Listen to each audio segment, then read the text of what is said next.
much. So, B'ezrat Hashem, Na'aseh v'Natzliach. It's Behaalotcha, Behaalotcha et hanerot. Aaron the Kohen is getting the instruction to light the menorah in the Mishkan.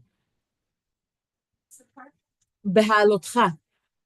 When you raise the lights of the menorah, it's an instruction to Aaron. This Parsha is packed with stuff, packed. But hey, I'm so happy you're here.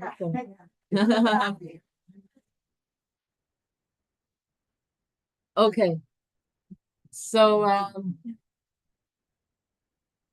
fine. So but I'm only going to focus on one thing. You read the Parsha on your own and then figure out. There's just so much. It's like a turning point of where they start complaining about kinds of stuff, about the food, about the manna, and then it goes into all kinds of situations, and it ends with Aaron and Miriam speaking Lashon Hara about Moshe Rabbeinu, and Moshe Rabbeinu had to daven for his sister, and what is that all about? And so it's read the Parsha. It's a good one. Everyone's a good one.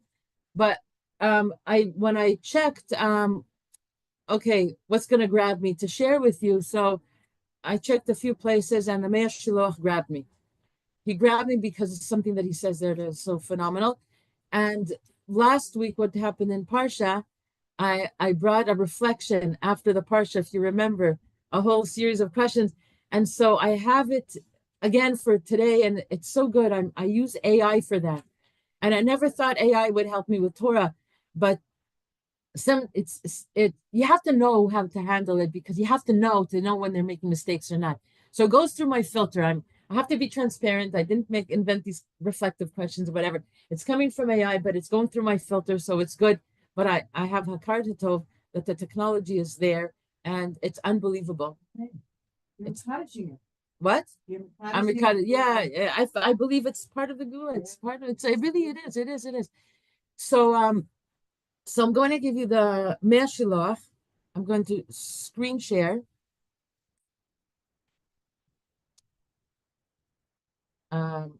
I can't screen share until I prepare the page. Okay, now it's there. Okay, accept cookies. Accept cookies. The computer asked me, do I accept cookies? What does that mean when I say? It's things that it's a memory. It's a memory. It's a memory of browsers and stuff. Because the sites update their cookies. Sometimes you want chocolate chips, sometimes you want, it's like, yeah, okay, whatever. What do I know? Ask AI, ChatGPT, it'll tell you. So you can bombard you with all kinds of direct you don't want. Right. Okay. That's what I thought. That's why I don't like to. No, but it makes the accessing the sites easier because it has a memory already, so you don't have to. Okay. In any case, yalla. Hashiloach, the Ishbitzer, the holy Ishbitzer. Oh, I said I wanted to start with the niggin. Oh, right, so you have to find it. Die, die, die, die, die. Die, die, die, die, die, die, die, die, die. Die, die, die, die, die, die.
Okay, it really does open the heart, doesn't it? Like, it's so holy, these Tikkun.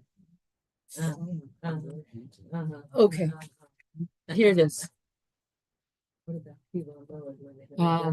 So Behaalotcha, the words mean as you raise, okay?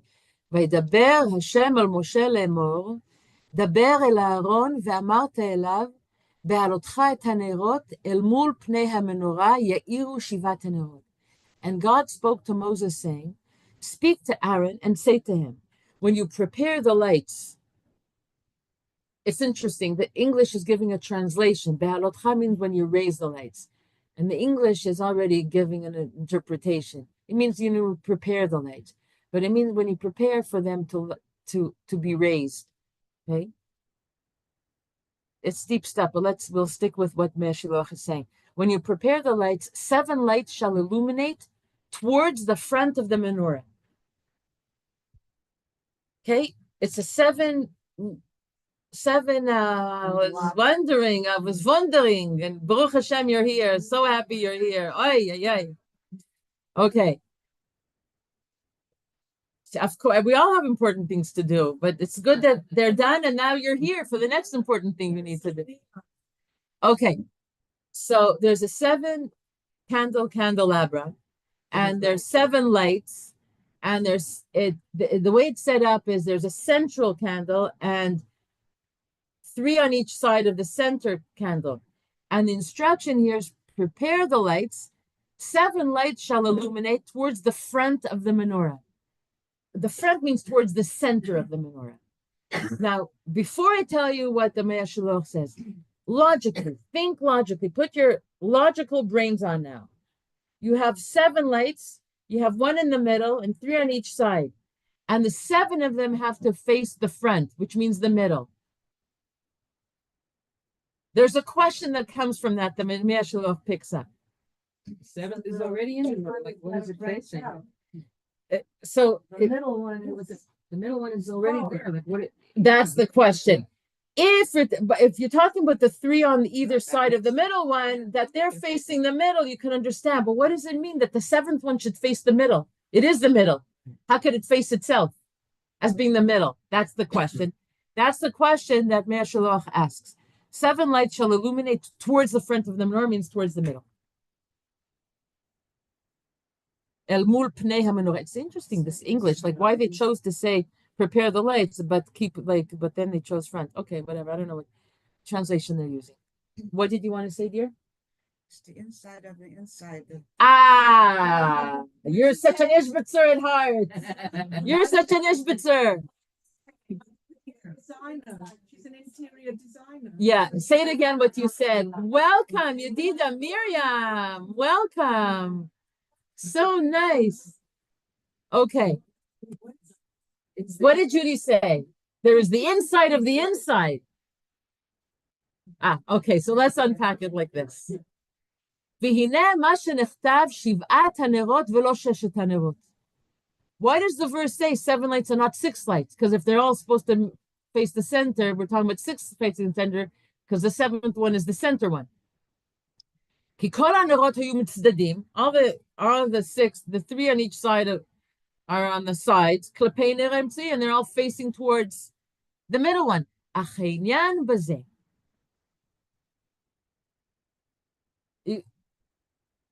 Okay, you could say, I don't know if I should go for this English or I should just give my own. You could say that we're give my own. I should just, okay, fine. I'm not even going to look at the English. I'll just keep it there, but okay.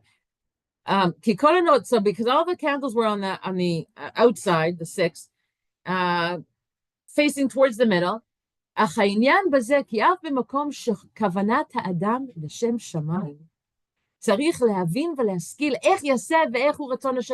Boom. Did you get it? Okay.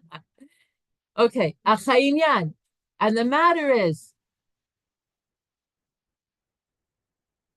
a little bit of a hakdama, of a preface before I say what he says. Why are they facing the center? Because the center is the heart.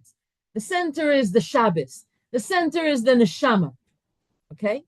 The center is the kavanah. You have the 6 days of the week, and then you have the 7th Shabbat, which is the main idea of all ideas. Welcome, princess. Okay. So the seventh one is connected Shabbos, the neshama, the kavanas, the connection to the Shekhinah Kedosha, the deepest of the deep. Okay, it's where all of the other doings are meant to answer to respond to live up to. Okay, so now he's saying achainya, and the reason why the seventh is included in facing the middle, even though it's the middle. That even in a place where a person's intention is for the sake of heaven, l'shem shamayim, everything he does is l'shem shamayim, tzarich lehavin v'lehaskil eich yaseh ve'eich hu ratzon Hashem yitbarach. Even when you did all the birurim, you did all your birurim, clarifications within yourself, the purifications, you did all the avoda, you did your cleanse. Okay, you did your emotional and spiritual cleanse. 12:30 in the night, my son-in-law, God bless him, texts me. What do you know about energy cleansing? Is it kosher? So I go to ChatGPT, energy cleansing, is it kosher? It's an unbelievable answer that it gave. I sent it to him. He says, okay, I have ChatGPT too. I'm asking you. And then I gave them my answer. But it's like unbelievable. This AI is like unbelievable. No, but there is a thing as energy cleansing. But in any case, he's talking about, so when you do all your cleansing, you do all your birurim, you've identified the Yetzer Hara, you've worked on it, you're refined, you're not going to do that anymore, you're l'shem shamayim, right? He says, even when you get to that place, you have to check if it's what the real l'shem shamayim is within the l'shem shamayim. But how did Judy say it? The inside of the inside. So I'm going to read it in Hebrew again. Even though the person's intention is for the sake of heaven, not self-serving interest, your ego's not there anymore, you're pure. A person has to understand and consider. He has to lehaskil, lehavin, to understand, lehaskil, and to be smart about it, to like go deep into the understanding of it. How he's going to execute this. How he's going to execute this l'shem shamayim kavana of his. What is it supposed to look like in real time? And when it comes out in real time, then it can come through the test. Was it really l'shem shamayim or not? And what is the will of Hashem in this? You say, you're so sweet, you Yidele. I love you so much. You say you want to be everybody, all of us. You want to do it l'shem shamayim. That's so sweet. That's so honorable. That's so holy. Now let's really see what's going on with this l'shem shamayim of yours, okay? Okay? Not putting it down. You're really l'shem shamayim, but is there still something more that you have to discover through this l'shem shamayim? And that's why the seventh candle was included in facing the middle. The middle is the pnimi, the heart, the neshama, the kavana, the shekhinah kedosha. Are you aligned with it? Are you not aligned with it? How much of it are you aligned with? You say you're l'shem shamayim from where you're holding now, but is this the place you're supposed to be holding now? This is where you're holding now, but is this the end of where you should be holding, or is there another layer that you're yet to be discovered through this l'shem shamayim of yours? When you scratch the surface, when you live with it a little bit. Because the seventh candle is opposite, is corresponding to the kavana of the l'shem shamayim, the intention of for the sake of heaven, which means no self-interest, no ego, it's pure. And this too, this l'shem shamayim kavana, you always have to check it, always bring it back to the middle and say, you have to always have it lean towards the Shekhinah Kedosha. That is, to understand the depth of the will of Hashem here. Where is it really leaning? Where is the kavanah of Hashem leaning?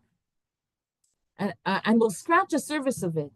We're gonna do exercises on this. We'll see where it meets us with our life. In our life, because it's deep stuff. Understand it just plainly now, and then we're gonna go into how does it show up in life. שיבין עומק רצון השם יתברך להיכן הוא נוטה. Where is it leaning? וזה נתבהר בסוף הסדרה, שנרשם חטא על משה ואהרון וברים. And that's why this Parsha begins with Behaalotcha et hanerot, when you prepare the lights, and you have to make it all go through the middle. And the Parsha ends with the whole affair between Moshe and Aaron and Miriam with the Lashon Hara. Moshe separated from his wife. Hashem speak to us. What's this business of leaving Tzipporah behind? We're also Nevi'im. And then that, they had a kavana, l'shem shamayim. They were sticking up for the honor of Tzipporah. They thought, Klei Kodesh, a rabbi, that's not Jewish to be celibate and to separate from wives. So what's he doing? What example is he setting? They had their approach, Miriam's approach was l'shem shamayim. But that l'shem shamayim of Miriam wasn't the Shem Shamayim of Ratzon Hashem. So why was she allowed to err? What happened from that? What happened with, yes, okay, she got punished. They got Musar. But then more than that. But then finally the end of it, what happened? This mistake of hers led to a clarification of the depth, the height, the specialness, the uniqueness, the greatness of Moshe Rabbeinu. Because it's after this affair that Hashem said, there is no other servant like Moshe ever. He is the most humble of all people. And unless that mistake would have happened, that point wouldn't have been stated. It wouldn't have been revealed. We could still think that Miriam was right. We can still think, we just take it for face value. Moshe separated. Maybe that's what holy people should do. Big mistake. But the mistake was revealed, and the big lesson that we needed to learn about Moshe Rabbeinu: don't touch Moshe Rabbeinu. He's not like an ordinary person. He became like part angel. Like he went up to Shemaim 3 times, not eating in whatever 40 days and 40 nights. He schlepped Torah out of Shemaim. He spoke to God face to face. Nobody. That's the expression of that comes from the Parsha. Panim al panim. Hashem, I spoke to panim al panim. He's on a different category. No one else comes to that category. Okay, but that truth had to be revealed, and it could only have been revealed via a mistake. Okay, so let's About Tzipporah, why didn't maybe make a put about Tzipporah? She could have. We can make so many sequels to this movie. We can make it from the point of view of Tzipporah, write the story. It will be a fascinating narrative therapy session, or not therapy, but creative writing. Tell the story from the different characters' perspective. Okay, Tzipporah would be an interesting one to play bibliodrama on Tzipporah on this point. Yes.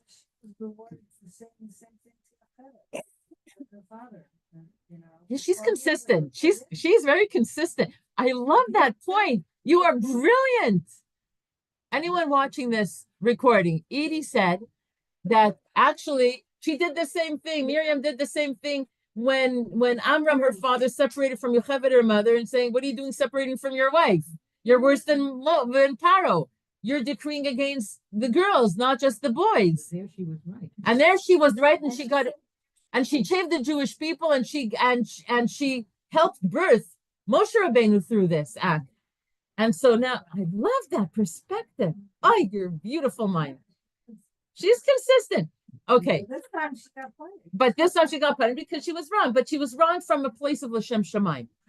Okay, so now. You know what's interesting is that Moshe Rabbeinu made that same kind of mistake. The first time he hit the rock. That's a whole different other category. Different category. Different kettle of fish. What, you're just resonating with you? He was the had same first Shemayim, experience that he extrapolated to a second experience. Okay. The first one was good. The second one was red. Yeah, okay, I'll accept. Yes, thank you for teaching me. Sometimes you have to do exactly what Hashem says. You don't add, you don't change, you don't. That's Right. it. The Loshina, that they make a big point. Yeah. Hashem told So me. elu ve'elu divrei Elokim chayim. In other words, Don't assume based on past experience. Yeah. so that's what he's. Moshe was punished and she was And she was punished. And now, okay, good, very good, very good. And we all agree that everyone is acting from the Shem Shamayim. They got punished and doesn't take from the Shem Shamayim, but from that mistake came a greater truth. Was revealed a greater truth that wouldn't have necessarily been revealed without that mistake. It would have been lost on us. That Aaron was. She's the one who's. she spoke. Okay, well, we're not making this about that. Okay, Right. that we're gonna get lost there if we take it there. I'm learning to set boundaries. Be like, She's give me a got- no. I need to learn boundaries. I've set a boundary now. Okay. Now Vezer Omez, and this whole thing, what we just spoke about, is hinted at in this delicious pasuk in Kohelet. Hashiloach brings. It's such an incredible pasuk. What's it? It's in chapter 10, first verse of chapter 10 in Kohelet. Ki yikar mechochma mikavod sichlut me'at. More precious than wisdom or honor is a little foolishness. There's place for mistakes. Why is a foolishness a mistake? Because you don't act foolish. You don't make mistakes unless you're a little bit foolish. It's a sin. Like Chazal tell us, a person doesn't sin unless the spirit of folly comes upon him. And Kohelet, the wisest of all men, King Solomon, ki yakar chokhmah mikavod sichlut ma'at, more precious than wisdom or honor is a little foolishness. In other words, sometimes the mistakes that we make, we can learn more than all the wisdom that we have.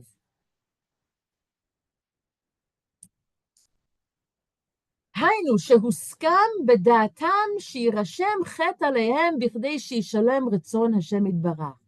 That is to say, Aaron and Miriam agreed to take the folly or sin upon themselves in order to complete God's will. Now, that's a tricky one. So did they know that they were mistaking or did they not? It sounds like Hashiloach saying that they kind of walked about it. How could it be a mistake if it's not? In other words, if they would have, for me, take it for a grain of salt. It's just me, but it could be that if they would have took themselves aside to make a little bit of hitbonenut and birur on themselves, maybe they wouldn't have aired this. But they allowed their mind to just slip into something, to a lashon hara that they knew they shouldn't have been speaking. How do you, you're not supposed to, who doesn't know that you're not supposed to speak lashon hara? Of all people, Moshe and Aaron, they were also prophets. Their greatness, the high priest and the prophetess Miriam. So it's like kind of, they slipped into it. Maybe they could have, with a little bit of effort, prevented them, and then their sin is on public display. Every year we come to this Parsha. It's embarrassing. It's disgracing. They allowed their mistake to be written for all eternity. Why? So that the greater desire of Hashem will be revealed so that we can learn from them. That's just me. Those two understandings are me. You could offer. Or it was Nora. Them set them up. And no, but obviously, but here I'm trying to understand the Hashiloach. Shehuskam b'datam, that they agreed for this. Okay. Shir Hashem. What did they agree to? Shir Hashem. That this mistake of theirs, that this sin would be recorded for everyone to read. It's embarrassing, but they agreed, leave it in. Maybe Moshe Rabbeinu said, maybe I'll leave it out because he loved his brother and sisters. No, leave it in. It's a deep understanding for us also. We'll go back to just, when we make mistakes, what are we going to agree to have to be exposed or not for the greater benefit of the good, to learn from our mistakes, and it goes there. Okay. So, and also Yirashem Achet, like not to deny that it happened, not to avoid. That's for us, not on the level of Moshe and Aaron, but. Are you going to erase that mistake from your life? It was there. It built you. What do you do with all of those mistakes that we're so embarrassed about? This is a big lesson in that. It's such an incredible lesson. Yeah. It's the first time Hashem came into the tent of meeting and spoke to Miriam. No, no. You spoke to Miriam before? Yeah, we're not. We're assuming that he did, but we don't have it all in the recorded Torah. Yes, but when we hear about Miriam, we know very little. But there's very little dialogue with Miriam altogether. It's all from Midrashim. But she's called Miriam Neviah.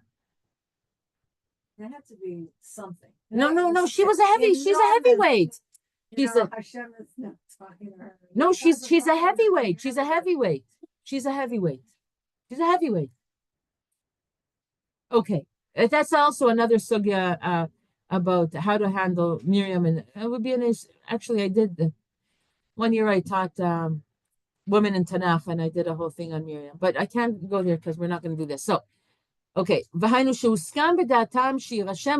they agreed that this sin would be recorded. So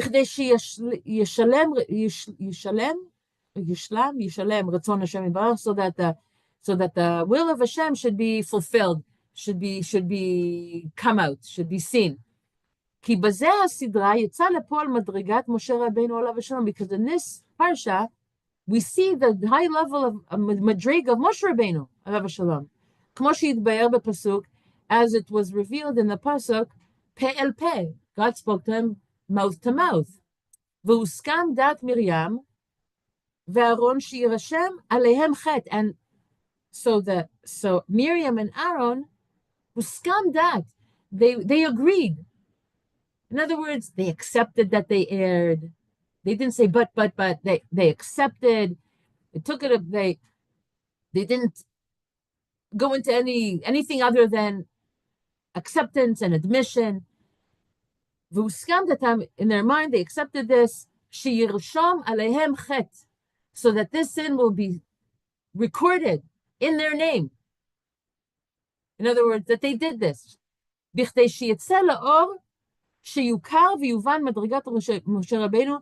that why did they accept this? What came out from the sin? So that what should come to light is recognizing and be understood the high madrigas of Moshe Rabbeinu alav shalom, the uniqueness. V'zeh piresh v'taher libenu le'ovdecha be'emet. And about them, we can learn what David HaMelech said, v'taher libenu le'ovdecha be'emet, and purify our hearts to serve you be'emet. Truth, and the inside in the emet. Because what motivates a person, a godly person who wants to be godly, and we all want to be godly. We don't want to live in our lower self. We want to live with our higher self. Is the truth trumps everything. Sorry for the trumps. The truth. In other words, if you're wrong, but it advances truth, it serves a higher purpose. What are you embarrassed about? You'll be okay with saying it. You're not going to hide behind all kinds of situations, rationalizations, whatever. So, v'taher libeinu, that's what it means. V'taher libeinu, purify our hearts to serve you with truth, because the truth has to be my guiding light, not my ego. And if I want a pure heart, truth is going to be very important for me. כי אף שנאמר לעבדך, ובאם אינו אמת, לא נקרא עבודת השם. Let me see the English for this. Why do we add in truth? Actually, it says here that v'taher libenu l'avdecha be'emet is a line from the Amida of Shabbos. It's not a Tehillim, but it sounds like Tehillim because there's so many references to Lev Teho B'rei Elokim. But it's okay. It's a line from the Amida of Shabbos. Purify our hearts to serve you in truth. Why do we add in truth? If it were not true, it would not be called the service of God. So it seems like a redundancy here. What's the beginning and the end of this line? How do they line up? If it were not true, it would not be called service of God. If it's service of God, it's necessarily true. So how does he answer? Eino emet lo nikra avodat Hashem, ach ki gam b'avodat Hashem ימצא עומק עמוק יותר מהשגת האדם בדעתו שישיג בכוונה לשם שמיים. כי נמצא לפעמים סכלות מעט שיקר מחוכמה מכבוד, אך נאמר סכלות מעט שצריך אדם לראות למעט שלא יצא לפועל רק דבר מועט מחסרונו. English. If it were not true, it would not be called the service of God. Yet when it comes to understanding the intention for the sake of heaven, we find that in the service of God there is a depth far deeper than it is possible for the human consciousness to perceive on the surface. So we approach things l'shem shamayim. But how do we know that our l'shem shamayim is really l'shem shamayim? There could be something like hidden from us still under the surface. How do we know that my l'shem shamayim, what feels l'shem shamayim from where I'm holding now, is real ratzon of Hashem, that I'm bringing out the ratzon of Hashem? And therefore, sometimes we find that a little foolishness is more precious than wisdom or honor. And thus it says, a little foolishness. Man must reduce his service of God so as not to let anything come to action until its lacks or defects have been removed. Which means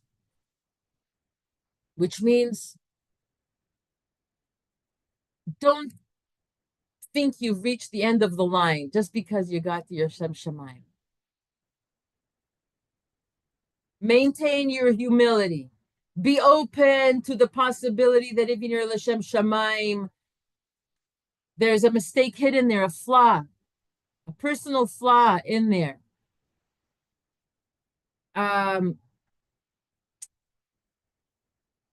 Daven that your L'Shem Shamayim should really be L'Shem Shamayim. It's like tshuva on your children. A little bit, what? Thing about being foolish.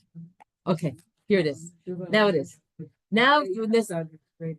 Here it is. Here it is. No. You're right on target. Foolishness is another way of saying oops, mistakes, flaws that are revealed. Here, I asked AI. I asked ChatGPT. God bless its soul. Doesn't have a soul. It's not human, but God bless it. I asked, give me real life examples of this lesson of Hashiloach. Wow. Yes. This is what I don't understand. Doesn't somebody- I copy pasted this section. It's already- And I see that where I was taking this, or how I taught it, which was without AI, I see, Mamish, they totally got it. They totally understood it. It's like it's their. What is it? It's their. I own- have discussions with ChatGPT. How did you do that? Ask it, they'll answer. And no, I provide the information, but it does its own thinking. No, I type. It does its own. You can have a whole dialogue. He does like it. Okay. Now, tell me if you don't like it after you hear this exercise. The next, okay, that was the first half of the session. Now we're going into the journaling, the reflections. Unbelievable. Listen. It even, I asked for real life examples and it even offered the main idea. Listen to what it says as the main idea. Wait, you ask it, what does the Hashiloach think about what you said? You ask it something like that? No, I didn't try because I don't know. Like, No, because I don't, could only, okay, I don't know. You can have fun with it. Go home and try it. I don't get Okay, it. listen. Sometimes even a small mistake or flaw, a little folly, that's an answer to AI. It was freaky, right? Sometimes even a small mistake or flaw, a little folly becomes a tool to reveal the deeper will of God. Like with Moses, Aaron, and Miriam, a sin was recorded, but through it, deeper truth was revealed. Even when we act for the sake of heaven, we must still ask, what is God's deeper will in this? Not my kavana. This is it. Okay. Real life examples. I asked for it. Okay. You'd even provide me a main idea, but okay. A bonus. Real life example. Also, by the way, when it answers this beautiful question, deep question, it even gives you like, wow, that's a sensitive question. Like, I say it's unbelievable.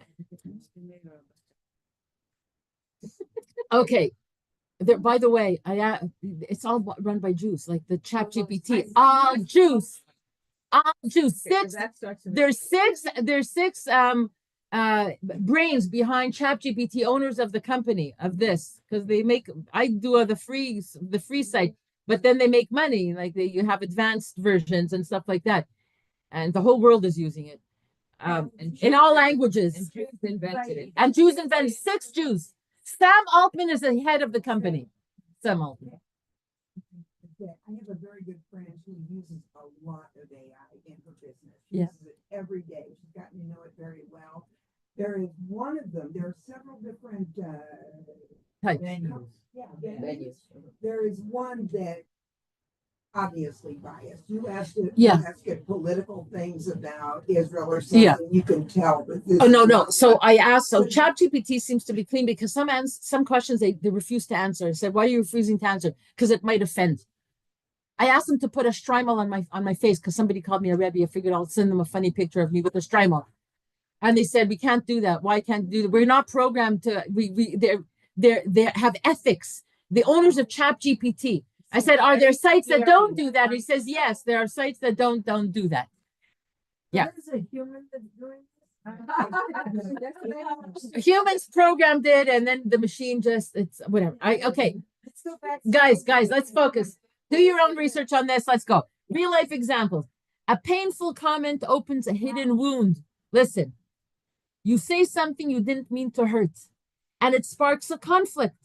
But that moment exposes a deep wound in the other person that's been hidden for years. Now, for the first time, there's space for real healing. Good intention, unexpected crack, deep healing. That's a little bit of folly can outweigh so much wisdom. And we have a L'Shem Shemaim. I'm going to tell the truth to this person. I'm going to tell it in the sweetest place, in the sweetest manner. And yet that thing is the thing that opens up a deep wound. So much hurt and pain. But from that crack of the wound, opening the wound, comes healing. Because otherwise it just stays buried in the subconscious and it never gets treated. Okay. Another example. I asked for an example and they gave me 7 examples. I know I said examples and they gave me 5 examples here. A failed project reveals your true mission.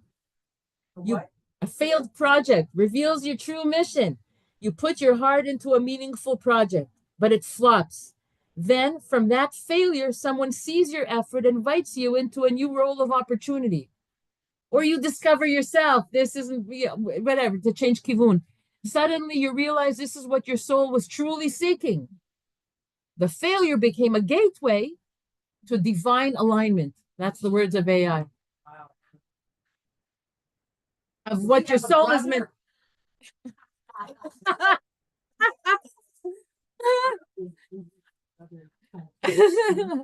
Okay. Now, you got this? I'm going to give you I have journaling prompts. I'm giving you an exercise after. Okay. A heartfelt prayer that's answered differently. You pray with emotion and sincerity. But the outcome isn't what you asked for. I want this house. I want this shidduch. Boo-hoo-hoo. You're crying. You're broken. It's not happening. Later, you see the response you received was even more aligned with your true good. Well, what meant for you? Just not in the way you expected.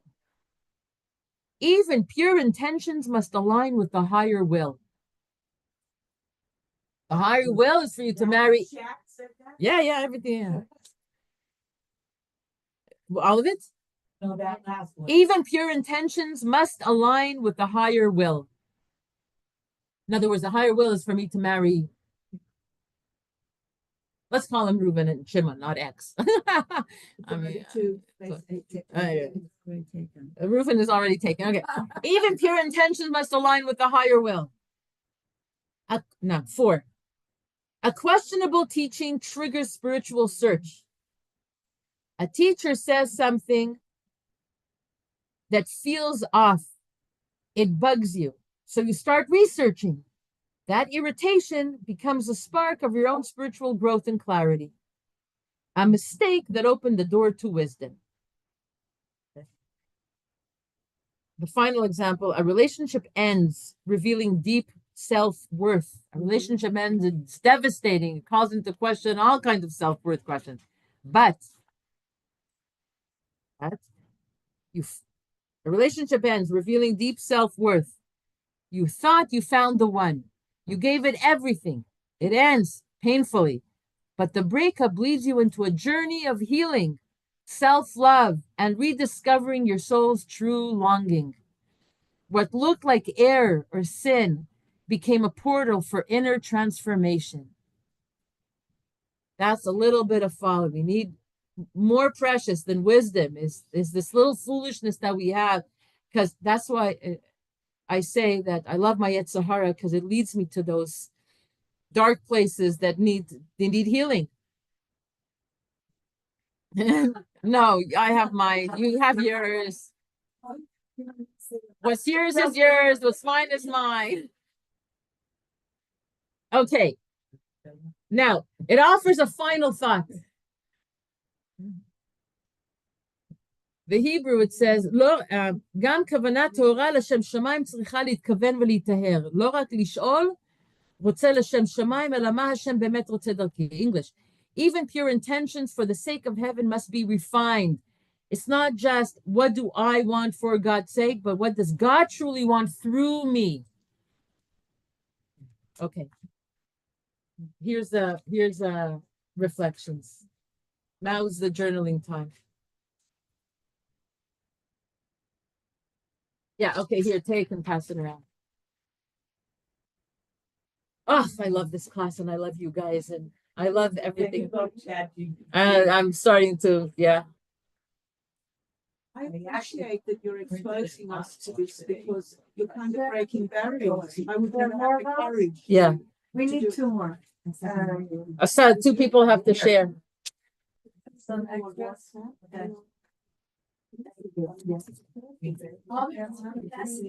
Yeah. Yep. It's AI, artificial intelligence. It's a site, but it's a kosher site. Okay, here. Everyone has? You're sharing? Okay. A little folly that opens great light. Better than wisdom and honor is a little folly. Interpreted in light of Hashiloach. It's incredible how thorough they are. Core idea, you may act with good intentions, even for the sake of heaven. But things don't go as planned. You misspeak. A project fails. A prayer goes unanswered. A relationship ends. Yet from the mistake, something deeper is revealed. This is not an excuse for carelessness. It's an invitation to notice the hidden doorway in your cracks. Yes. Self-reflection, journaling prompts. Find a quiet space. We're in a quiet space. Breathe. We're all breathing. Then explore these prompts in writing. Okay. Now here's the time. Go ahead and have fun with it. Recall a time when you meant well, but something still went wrong. What happened? What was your original intention? You know what? Let's just read it all out loud, and then I'll leave you alone and do your thing. You do whatever you want. What was revealed through that wrong turn? Did it bring something hidden to light? Did it shift your direction? Did it soften or deepen you? It's you read yours, and then it's a double-sided what you have. So when it stops. What was there a deeper will of God that emerged through the breakdown? Looking back, can you see how the moment served something larger? What folly in your life actually became holy? Name it, honor it, let it be part of your sacred path. Integration exercise, lighting the misaligned candle, because we're talking about Behaalotcha, Tanerot, inspired by the image of the menorah, where all 6 outer candles turn toward the center. This practice helps you turn your off moments towards your center. Write down one mistake or small failure that still lingers in your heart.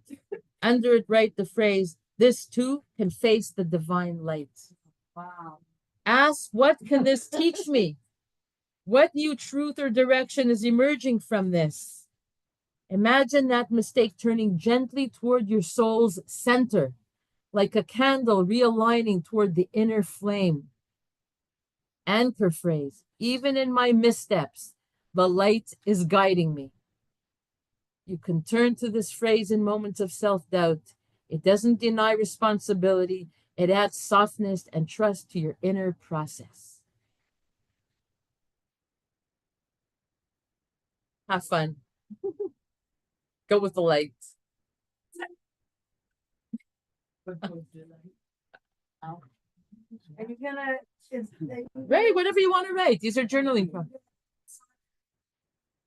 I'll put it on for the people at home. I'm gonna miss them when I'm not here, if you don't do that now. Okay, Set a precedent. I should when she's not here. I should put the reflection questions on our chat to go with the. Just take a picture of it. Yeah. If you incline yourself one part here. one Okay. part- So I'm going to say goodbye to people at home. Have a good time with the exercise. Maybe I'll call it up for you guys so you can see. I'll share screen so that it'll be part of the recording.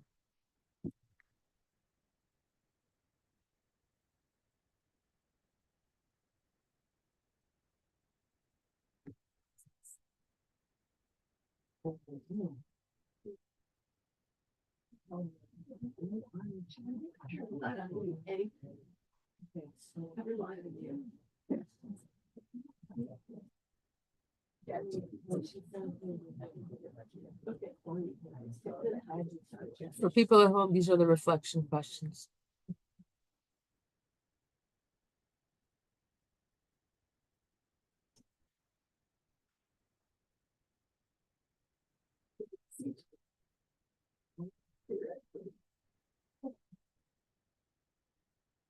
People at home, you can just stop the screen and you can pause the screen and read it and then continue. Guys, people are writing now. It's reflection time. Zone. Okay.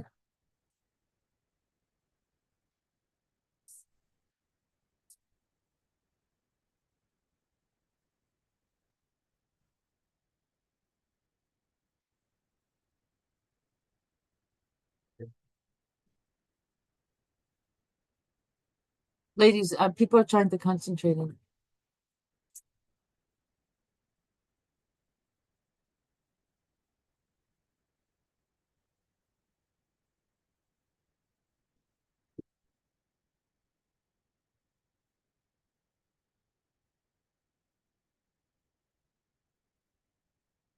I'm gonna go over this. You're gonna get rated. I gotta focus, guys. I'm having a little trouble. Sorry. I